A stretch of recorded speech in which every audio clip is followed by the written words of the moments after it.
નમસ્કાર દર્શક મિત્રો, ન્યૂઝ ફોર ઇન્ડિયામાં આપનું સ્વાગત છે. અમદાવાદ શહેરની સાયબર ક્રાઇમ બ્રાન્ચે ઓપરેશન મ્યુલ હન્ટ હેઠળ મોટી કાર્યવાહી કરી છે. સાયબર ફ્રોડ માટે મ્યુલ એકાઉન્ટનો ઉપયોગ કરનાર ગેંગના 2 સભ્યોને ઝડપી પાડવામાં આવ્યા છે.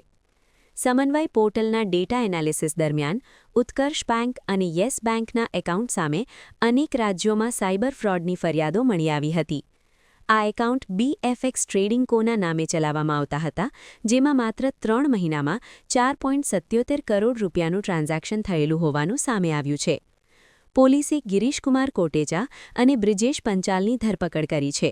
તપાસ દરમિયાન chequebook, passbook, mobile, card, laptop, POS machine અને UPI સ્કેનર સહિતનો મોટો મુદ્દામાલ જપ્ત કરવામાં આવ્યો છે. આરોપીઓ બઝાર FX નામની એપ્લિકેશન મારફતે QR કોડ દ્વારા પૈસા ટ્રાન્સફર કરાવી સાયબર ફ્રોડ ચલાવતા હતા. હાલ સુધી 60 બેંક એકાઉન્ટ અને 108 સાયબર ફ્રોડ ફરિયાદો બહાર આવી છે. સાયબર ક્રાઇમ બ્રાન્ચ દ્વારા વધુ તપાસ ચાલુ છે. News for India.